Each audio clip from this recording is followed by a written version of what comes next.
In my childhood, I lived in a family, a loving family with my parents, with two sisters and one brother. I'm the last son of the family, and those days the family values are so important. Those days we lived in a present life, and we enjoyed it. And every day, early morning, we get up, we pray, we go to the school, come back. Those days, we have gone through with this, even though there is no facilities that what we are having it today, the children, modern children, they are having it. But those things are not with us. Only family, friends, going to the temples, going to the different places, enjoying and come back. Every time, the family teaches the values for me. I lived in a place called Pollachi, where people used to struggle to get water. And those days stayed in the railway colony where we get a water from morning 1 hour and evening 1 hour. So immediately we go and that's one of the things, I used to get up early in the morning. We used to get up early in the morning. Before 6, all of us will get up and we prepare for to take the water, to store it in the tank. And we look at the town, nobody will have that, such a facilities or water. So what we'll do it is, within half an hour we take the water, half an hour we give the water for the people, those who want that water. So there will be a very big stand, the queue in front of my house, and they will be looking for the water. That, I don't know, that takes me, that registered in my mind. And whenever I see that today also in my house or whatever, even if a small drop of water wastage has come, I go immediately, I'll repair it, because I know the people struggle, how much they struggle to get a drinking water, and how much they have to carry. And then sometimes some young, even child will come and take a pot of water. They walk for 2 kilometers, 3 kilometers from my house to have a drinking water. And like that, each and everything is I learned from my family. And I was thinking that again, why I'm doing it only for the family members and all things. Why don't we do it for the society, or whatever the job we can offer at the time with which we got it, which we am getting it at the leisure time. So I slowly started to do that, which I can do it, or the small. I'm not telling you that I did a very very big job for the society or anything else. What are things I can do it? A small things, visiting a camp or visiting a physically challenged people. Places, or helping them, or small things, blood donations, small things that I went. And truly speaking, after that I realized that it gives a lot of joy to me whenever I go and do the social services. And really I forget about all the pressures and all the things. Slowly the time teaches me that how to come out, because when you grow up and up, you have a lot of things, a lot of stress. Definitely you will be having it from the office side as well as the family side, and as well as children are studying, growing and all the things. And definitely you have a different type of the pressure that you will be having it. You will be going under stress. But I never felt any day that I'm overstressed or anything else, because I always think about my father or my brother, and how they are, how they lead. Because my father never, even though he's station master. Those days he was working as a station master. He didn't earn big money or anything else.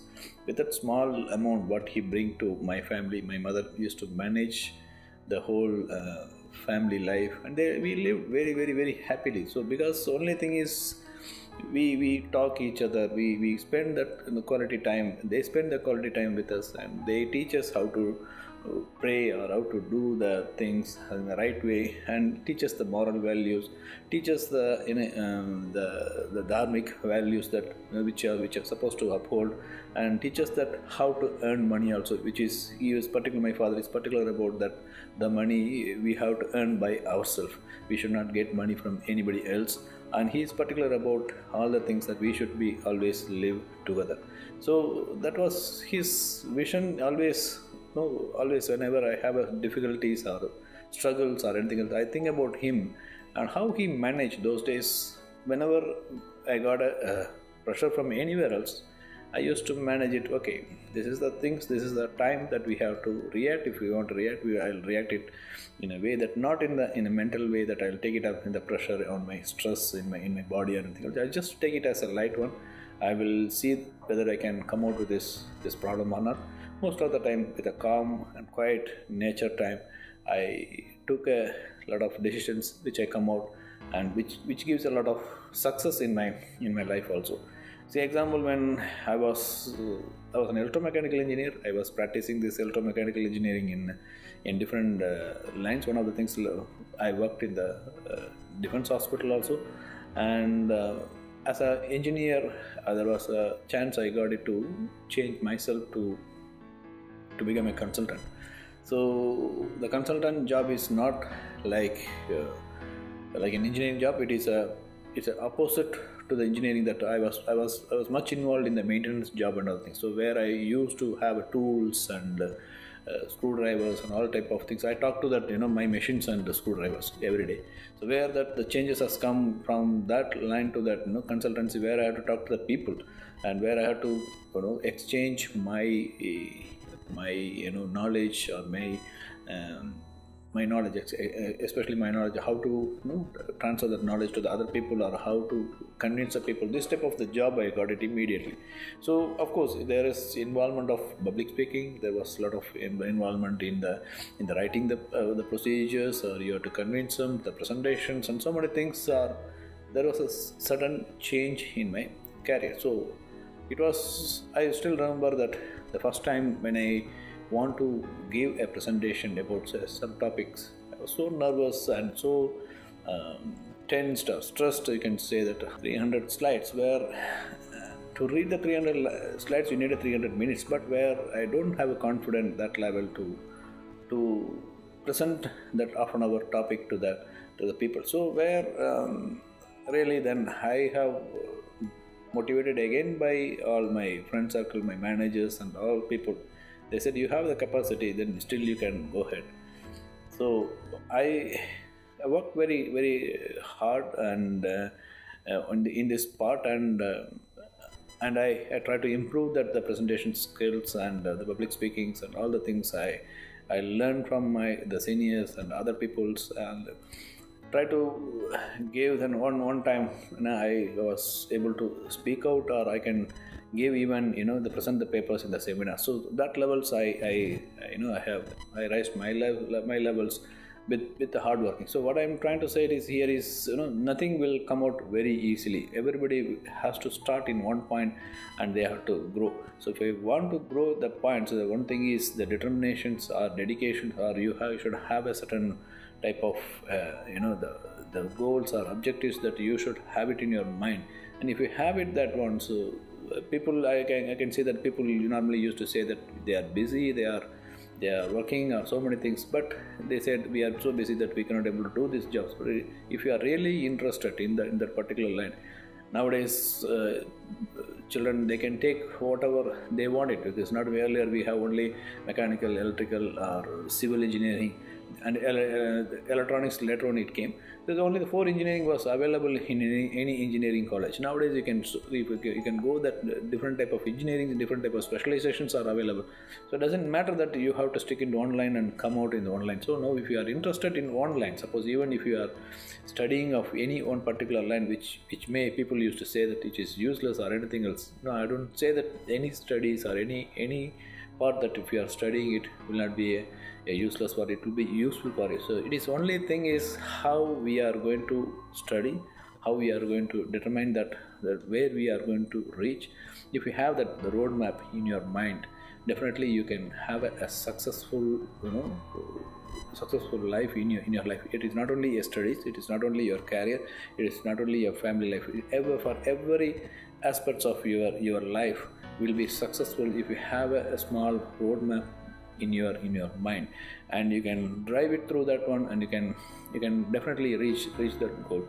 And but only thing is, we required a lot of hard work from the individual. Nobody will teach that anyone's experience immediately. The experience has to be experienced, not like that someone can teach us or someone can come and tell us that what is an experience. It is only that the way that how you are taking it, how you are doing it, and how you take it up in your life, and how you come out with that one. So that's the things I learned in when I changed my profession to different lines. If you look at my career, I started as a biomedical engineer, electromechanical engineer, consultant, and auditor, and trainer, and went to that some other HSC line. So different lines I have chosen in my career.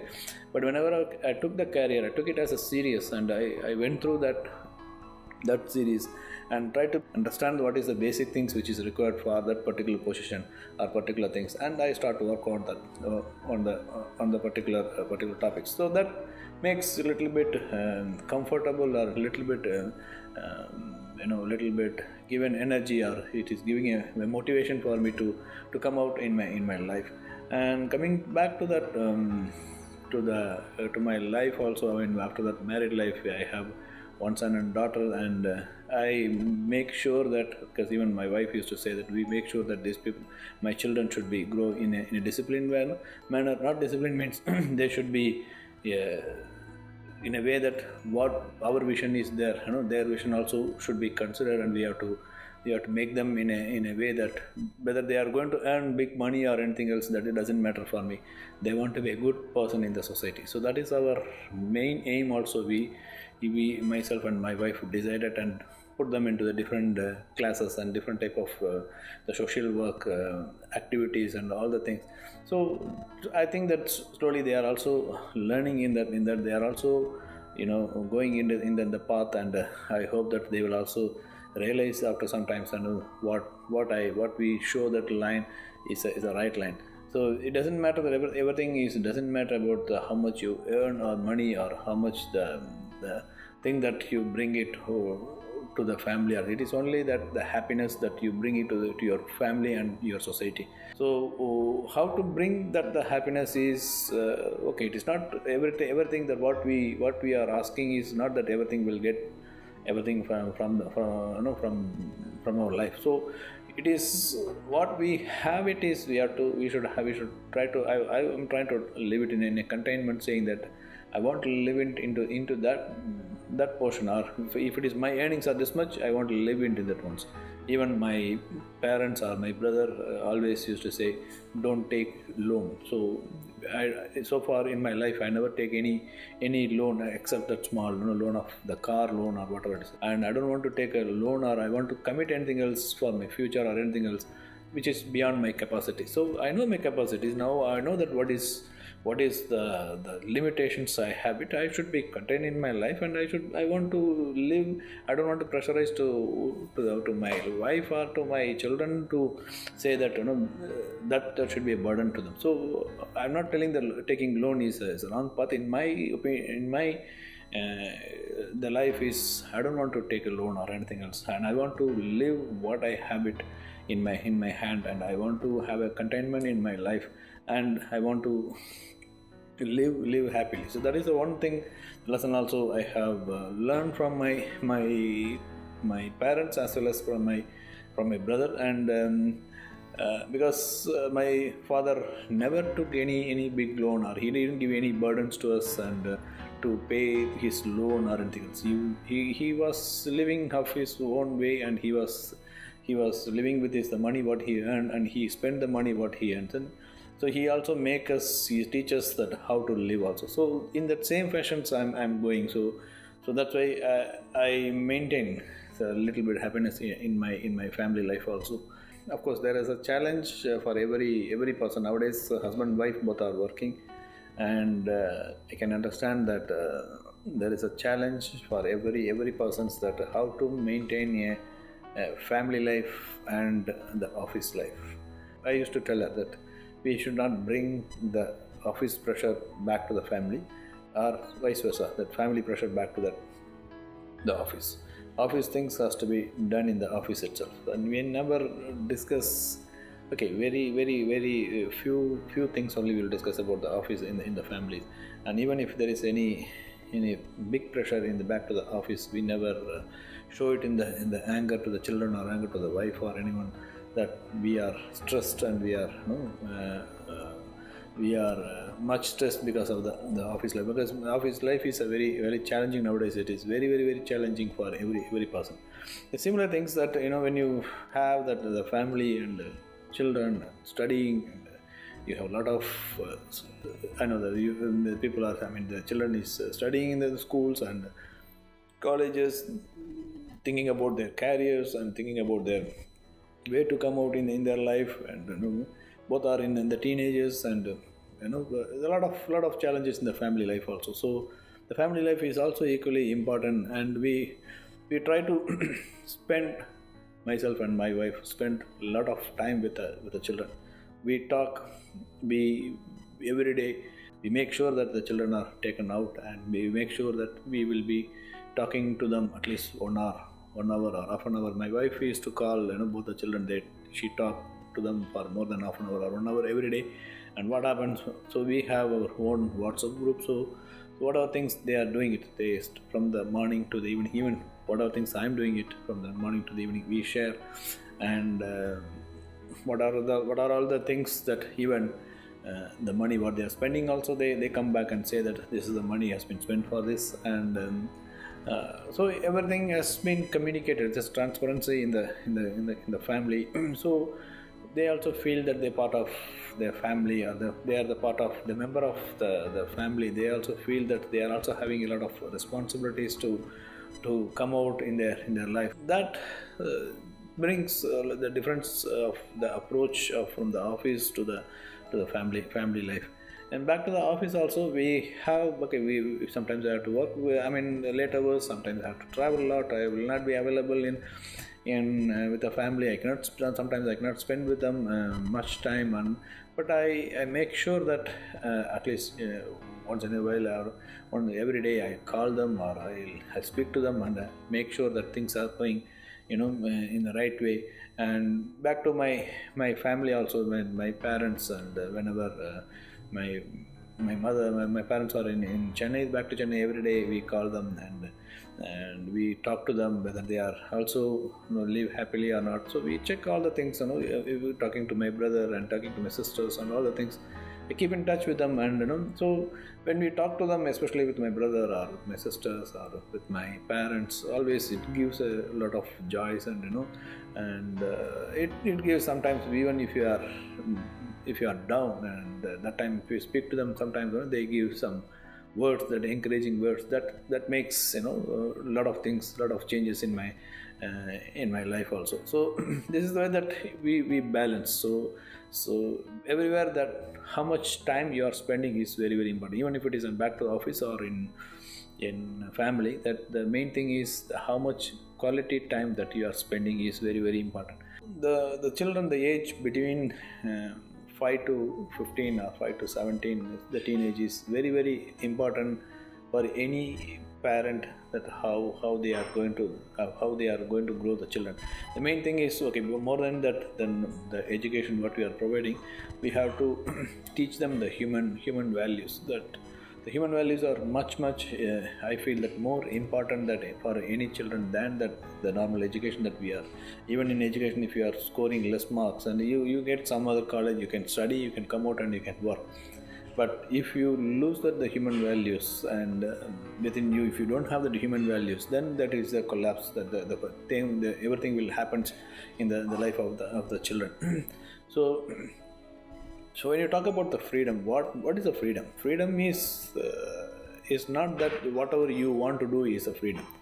There is every places, whether you are sitting at home, or sitting in the college, or sitting in the society, or in the office, or there are certain limitations are there for every individual. So for a freedom, in the name of the freedom, I cannot do anything for myself. So that what is the limitations that you should understand. You should make the children also to understand what is the freedom. So when you are sitting with the parent, when you are sitting with the elders, what way you have to communicate, that there is a way that they should give a respect to the elders. So this is the limitations. The children have to give the respect to the elders, and they have to take the advice from them, because elders are not like that. Because when the elders are, my parents or my brother, or they are really elders, they they have a lot of experience in their life. Based on their experience, when they talk to my children, they listen, because that is they have to draw the limitations. The limitation is they should accept then take it, and they have to perform it. So giving freedom doesn't mean that what are things they want to do it, we will give it to them. No, we have to make feel that, they have to make them to feel that that they will do it in a proper way. A monitoring mechanism is required by the parents. So whenever we can also give internet. Nowadays the internet or the websites and all the things are, which everything is available in the website. So it's up to that the children, where they are going, how they are spending the time, and what they are seeing, and all the things are. We should have a small monitoring mechanism initially. Then we have to tell them so many things are, in my life also it has happened with the children. I used to call them and I used to tell them what is an impact, and we used to tell them these are the impacts you will face it, and this is not the right way that you are doing it. So they understand. So initially they said okay, because of the other their friends are doing it, they want to do it. Nowadays it is okay. They know what is good and wrong. So what is good and wrong, we have to teach them in the initial. Maybe what are things I know that I already, we are myself and my wife, and we used to teach them the good and bad for them. And of course I think they understood that what is the good and bad in their life, and that when it's really good, they can take it as a freedom. They can do whatever they want it. When it is really come as a bad, it will affect their life. I told them okay, even sometimes my son want to go in the midnight or somewhere else, we want to stay back in the hostel where it is not allowed. So I told them okay, this is the thing that this you are staying in a foreign country, so take care of it and try to come back. If you are not allowed to the places, don't go there. So small things that if you teach them, and they understand. Nowadays they understand okay, what is the consequences, what is the results, what are the risks that they will be facing it if they are not taking care of themselves.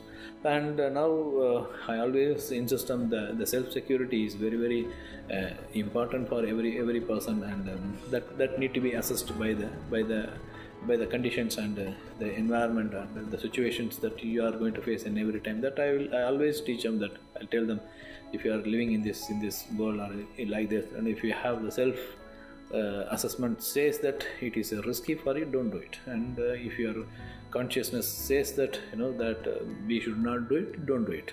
And that is always, I believe, in my life also. I just ask myself whether what I am proceeding is right or wrong. If it says wrong, then I stop it. I don't proceed further. Sometimes it says this is the right thing, I am doing it. So the freedom doesn't mean it gives everything. Okay, whatever you want, you do it. Doesn't mean the freedom without monitoring is dangerous. Freedom with monitoring, with the self-assessment. If the child doesn't know that how to do the self-assessment, we have to teach them how to do it. If they learn how to do it, and give them full freedom to them, and they definitely they can protect, because that is their security, their life is very very important for us also. So that in that way, that normally myself and my wife and all my family members used to teach. And compared to 30 years back or 20 years back, and now the present situation is entirely a different situation, and they have an opportunities to learn a lot. They can select their profession by the earliest stage itself. They can prepare, they can go, they can easily fix their objectives. Of course, equally they have a lot of competitions, and is there that they have to face the world in a very very challenged way. And maybe what you are seeing is the technology is today will not be there for tomorrow. So there are rapid changes happening in this world. So the students, first of all, they should think about, there are two. First of all, they should have an aim of how to live happily in their life. Of course, everybody's have their ambitions, aim, and they want to come up, or they want to become a big person in the society and all things. But we have to assess yourself, your self assessment. Self assessment is very, very important for every student. What is your capacity? I'm not underestimating that everybody's capacity. God has given that the capacity to every individuals in a different way. And somebody can excel in some other profession, and somebody cannot be excel in the same profession. But don't compare. First thing is, don't compare yourself with others.